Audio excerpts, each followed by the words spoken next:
También cultiva la novela picaresca, en concreto la historia de Rinconete y Cortadillo, que es una novela ejemplar, pues pertenecería a este género de la novela picaresca, en el sentido que están protagonizados por chicos pícaros que tienen que ganarse la vida, como hemos visto ganarse la vida para sobrevivir, ¿vale? Para salir adelante, como hemos visto en el caso del Lazarillo de Tormes. Y por último, otro género más que cultiva Cervantes es el género literario de la novela bizantina, que si recordáis, como vimos en el tema 4, eran novelas protagonizadas por amantes que viajan en un barco, ese barco sufre un naufragio, el novelista pasa a contarnos dentro de la novela entonces las historias de las aventuras de estos dos personajes por separado tras el naufragio hasta que al final de la novela se vuelven a reencontrar. Entonces, ¿qué novela bizantina escribe Cervantes? Pues el Persiles. Su título completo es Los trabajos de Persiles y Segismunda, que es una novela póstuma, que como sabéis póstumo quiere decir tras la muerte de la persona. En este caso es una novela que se publica en 1617.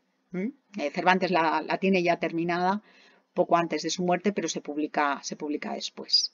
Bien, pues estos son todos los géneros novelísticos que va a cultivar Cervantes, pero su gran novela, como tenemos ya en las páginas 286-287, es El Quijote. El Quijote exactamente no pertenece a uno, claro, a uno de estos géneros que acabamos de ver nosotros en la página 285. El Quijote es otra cosa. Y tampoco se puede decir que sea un libro de caballerías, porque, como sabéis, el Quijote es una burla de los libros de caballerías. La primera intención de Cervantes al escribir el Quijote es acabar con los libros de caballerías. Cervantes pensaba, al igual que otros muchos críticos en su época, que eran libros que estaban mal escritos, mal redactados y que incitaban a la locura y a pensamientos extraños a mucha gente. Sí es verdad que eran muy seguidos y muy leídos por gran parte de la población que entonces supiera leer, pero son libros con los que Cervantes quiere acabar. Y se le ocurre esta historia del Quijote y esa es su primera pretensión al escribir el Quijote. Pero lo que ocurre es que luego podemos decir, entre comillas, que el Quijote se le va de las manos y el Quijote es mucho más que una burla de los libros de caballerías. Es mucho más, como vamos a ver. Y sobre todo que es la primera novela moderna. Como os acabo de decir hace unos momentos, es una obra publicada en dos partes. Tenemos que sabernos las dos fechas exactas de la publicación de las dos partes del Quijote. La primera parte se publica en 1605, tiene un éxito extraordinario y 10 años más tarde sale la segunda parte, que es la de 1615. Bien, vamos a ir señalando cuestiones importantes sobre el Quijote. Me interesa más que el apartado este que tenéis aquí de una novela verosímil, me interesa destacar algunas diferencias entre la primera y la segunda parte del Quijote, muy por encima. En la primera parte del Quijote vamos a encontrarnos dos salidas. Una primera salida de Don Quijote. Esto no hace falta que lo memoricéis, pero sí que lo entendamos. Una primera salida de Don Quijote, como sabemos, que se vuelve loco, ¿verdad?, por leer libros de caballerías y decide hacerse caballero andante. Quiere ayudar a los demás, fundamentalmente. Él se define como enamorado de Aldonza Lorenzo, que es esa humilde labradora en la que se inspira para hablar de su bella dama Dulcinea. Dulcinea no existe como tal. Lo que existe es la labradora Aldonza Lorenzo, tosca, ruda, una mujer de pueblo y de campo, pero él la tiene totalmente idealizada y la llama Dulcinea del Toboso. Corre algunas aventuras en solitario, vuelve a su pueblo, convence a Sancho Panza y los dos van a realizar una segunda aventura, una segunda salida, que es la que vamos a tener dentro de la primera parte del Quijote. Por tanto, dentro de la primera parte tenemos dos salidas, una de Don Quijote solo y otra acompañado de Sancho.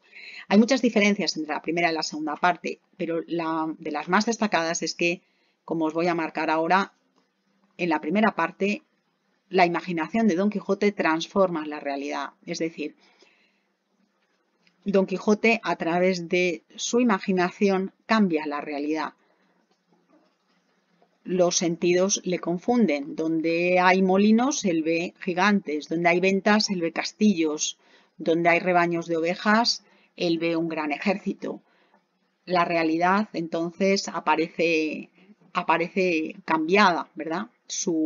Pero por su locura, cosa que no va a ocurrir en la segunda parte. En la segunda parte a Don Quijote los sentidos no le engañan. La primera parte termina con la vuelta de Don Quijote y Sancho a su pueblo, llevados por el cura y el barbero, que son los personajes que se van a encargar de que vuelva Don Quijote y Sancho y no estén por ahí pasando penurias. Y en la segunda parte del Quijote, a Don Quijote los sentidos no le engañan, sino que van a ser los demás, van a ser el resto de personajes los que, con crueldad, como señalo, para burlarse de Don Quijote y de Sancho, van a ser los demás los que le intenten cambiar la realidad, le intenten hacer ver cosas que él aprecia tal y como son, pues como os digo, para burlarse de él, para burlarse de él gran parte de los personajes. La segunda parte termina con la muerte y por tanto la obra con la muerte de Don Quijote en el lecho, en su lecho, en su cama, en su casa, porque le ha traído de regreso el bachiller Sansón Carrasco, que es un personaje que se da cuenta que tiene que hacerse pasar por caballero andante, hacerse pasar por caballero, como os digo, vencer a Don Quijote en una batalla, lo hará hacia el final de la obra y tras esa victoria a Don Quijote le va a imponer como castigo que debe volver a su pueblo y allí morirá. La segunda parte es muy superior a la primera y una de las cuestiones más interesantes es que Don Quijote ya sabe y Sancho van a saber, aunque son personajes dentro de la novela, dentro de la segunda parte, van a saber y van a hablar del éxito que ya ha tenido la primera parte del Quijote. Y vamos a ver en vuestra página 287 algunos aspectos más sobre la obra.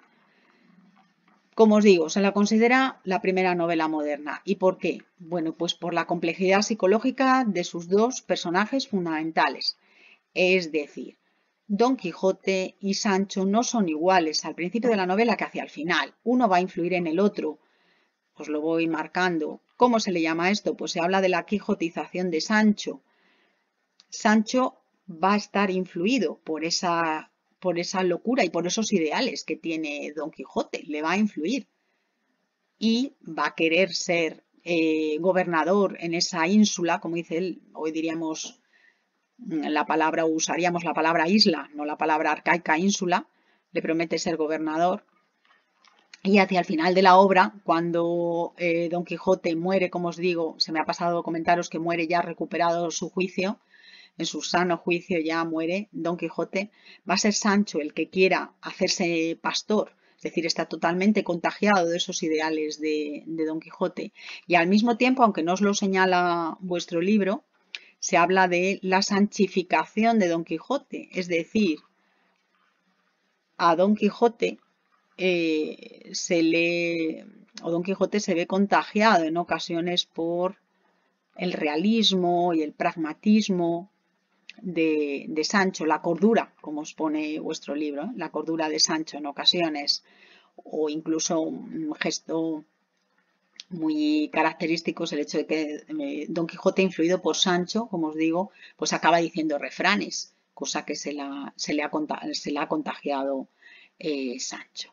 Y podemos hablar también de que es la primera novela moderna en el sentido de que nos va a aparecer el realismo novelesco, como os menciona vuestro libro. A diferencia de las novelas de caballerías, el Quijote está plagado de referencias geográficas e históricas concretas.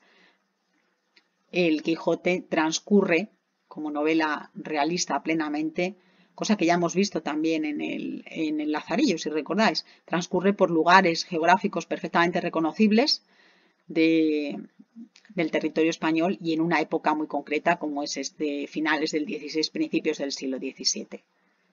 Y lo más interesante es detenernos un poquito en qué interpretaciones podemos dar a la obra. Por qué el Quijote es la obra más traducida traducida a los distintos idiomas del mundo después de la Biblia? Bueno, pues desde luego es una sátira, la podemos interpretar, como os menciona vuestro libro, como una sátira de los libros de caballerías. Es una burla de los libros de caballerías, como os mencionaba antes. Ese era su propósito inicial. Y lo consigue ridiculizarlos del todo hasta el punto de que a partir del Quijote de Cervantes dejan de publicarse los libros de caballerías, pero no, Cervantes no puede controlar el que dejen de leerse, pero sí dejan de publicarse. Pero sobre todo hay que entender el Quijote en una interpretación simbólica, como os menciona vuestro libro. En el Quijote se están oponiendo el idealismo, los ideales que tenemos todos los seres humanos, aquí representados por Don Quijote, y el sentido práctico de la vida, el realismo, la atención a las cuestiones prácticas, que es lo que va a simbolizar Sancho Panza. Y hoy día, sobre todo, interesan dentro de esta novela las relaciones entre la literatura y la vida. Es una obra en la que literatura y vida se confunden, como os menciona vuestro libro, como el hecho de que las obras de ficción, las obras literarias, toda la ficción puede influir en la vida de las personas. A Don Quijote le van a influir esos libros que le ha leído hasta el punto de que le van a provocar la locura.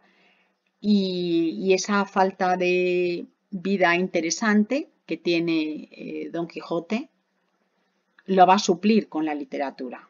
Dicho de otra forma, es una mezcla también la que tenemos en la obra entre realidad y ficción, cómo la ficción influye en la realidad y cómo al revés, la realidad influye también en la ficción. Cómo, qué es más real para ciertas personas, el molino o el gigante que ve. Es decir, las cosas no son de una única forma, las cosas son más bien de la forma en que las queremos ver. ¿Cómo está el vaso? ¿Medio lleno o medio vacío? Todo relativo. Ese es un aporte muy interesante que la crítica llama perspectivismo. Las cosas se pueden observar desde distintos puntos de vista y allí está influyendo la relación entre la literatura y la vida, desde luego, ¿vale? Entre realidad y ficción. Y ya os digo sobre todo eso, cómo la ficción influye en la realidad hasta el punto de que ciertas personas, como es el caso de Don Quijote, que no tiene una vida demasiado interesante, viven realmente a través de su imaginación y esa vida que ellos imaginan es para ellos más real que su propia vida. Dulcinea del Toboso no existe realmente, la que existe realmente es una labradora, además, pues eso, pues nada refinada, es una mujer vulgar, pero Don Quijote la ha idealizado totalmente hasta enamorarse de ella y la ve como una princesa bellísima, educada, culta y refinada. Eso es una de las cuestiones que más interesa a la crítica hoy día, ¿vale? Esa mezcla entre, ya os digo, entre la literatura y la vida. Y otros temas que aparecen en la obra serían, como os menciona vuestro libro, el tema del amor. Lo marcamos también, el tema del amor, me parece interesante. El tema, como os decía, de las armas y de las letras, que aparece también en la obra. La fantasía en la literatura yo creo que ya lo hemos mencionado. El tema de la crítica literaria, esto es muy interesante porque en la obra van a aparecer constantemente menciones a los libros, críticas a lectores,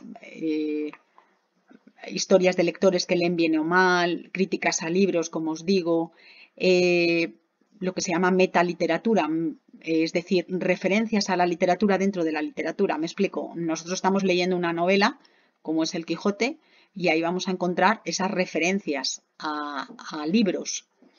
O el hecho tan interesante, como os decía al comienzo de la segunda parte, de que Don Quijote y Sancho, aunque son personajes de una novela, pues saben que se ha publicado ya la primera parte del Quijote, donde se habla de sus aventuras, y van a discutirlo al comienzo van a discutir esa fama que van adquiriendo, etcétera. Eso es algo totalmente novedoso en la narrativa en la narrativa mundial, aquí a comienzos del siglo XVII, el hecho de que unos personajes dentro de una novela unos personajes de ficción tengan conciencia de que